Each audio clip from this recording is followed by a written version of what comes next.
Today, we're going to talk about why communication is so crucial when you're facing mental illness in your family. And I'll share an amazing tip from my 18-year-old son, Benjamin, who deals with this issue every day. I'm Angela Howard, and I am passionate about breaking the stigma of mental illness among fellow Christians. I'm here to help you live a more purposeful life in your relationship with God and with one another. Don't forget to subscribe to my YouTube channel so that you don't miss out on any of the upcoming videos.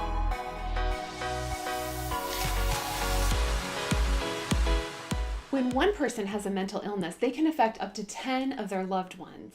This definitely complicates relationships. So, why is communication so critical in these situations?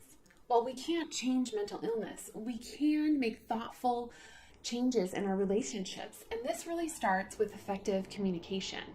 Improving our communication skills makes all of our relationships better, but when you throw mental illness into the mix, it really complicates life, and it's critical that you make it a primary focus. Let's look at 3 skills that will really give you the results that you're looking for. The first one is to really be in the moment. I'll never forget a conversation that I had with my daughter Emily a few years back.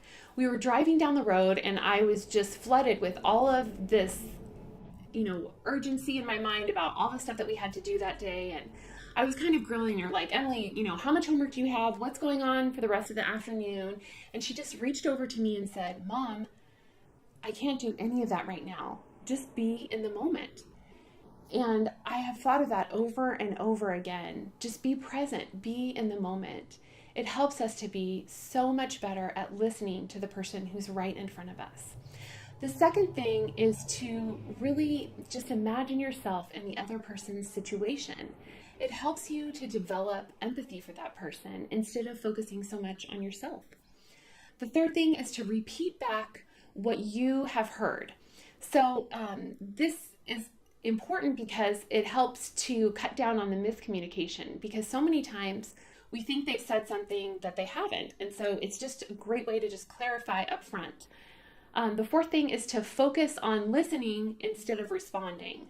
I'm just going to be honest that, a lot of times when I'm having a conversation, especially if it's heated, I'm thinking, well, this is what I'm going to say back. And they're totally, not getting what I'm trying to communicate. And so I'm thinking about what I'm going to respond instead of really listening and hearing what they're saying.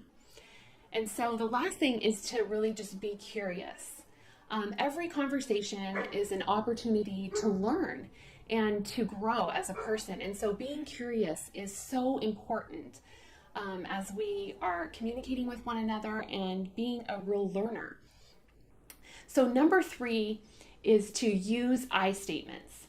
Thomas Gordon developed this in the 1960s, and using an I statement really helps the person speaking to be less aggressive, but also allows them to be assertive and state how they're feeling. And it helps the listener to not feel like they need to be defensive because the other person is just sharing how they're feeling and isn't on the attack.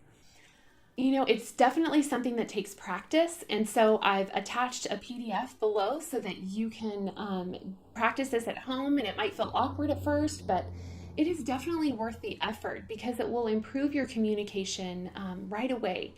And just, keep after it and really focus on sharing feelings rather than focusing on what the other person did. So lastly, I recently had a conversation with my son, Ben, and had asked him what it was like to grow up in a family that was struggling with mental illness.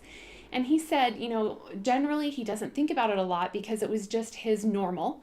But what he said really impacted me, and it's a great tip for all of us. He said, education provides answers. So when Dad is struggling, I understand why, and I can empathize. And that's really what all of us need. We need a willingness to learn from each other and from God. That brings me to our scripture for today, and that's Galatians 5:22 and 23. But the fruit of the Spirit is love, joy, peace, forbearance, kindness, goodness, faithfulness, gentleness, and self-control. Against such things, there is no law. I'd love to hear from you about your great tips about communication if you're in a family that is struggling with mental illness. And don't forget to subscribe to my YouTube channel. I'd love to connect with you there. I'll be sharing some great tips and resources, whether you have a mental illness or have a family member who does. Thank you so much for being with me today, and I'll see you next time.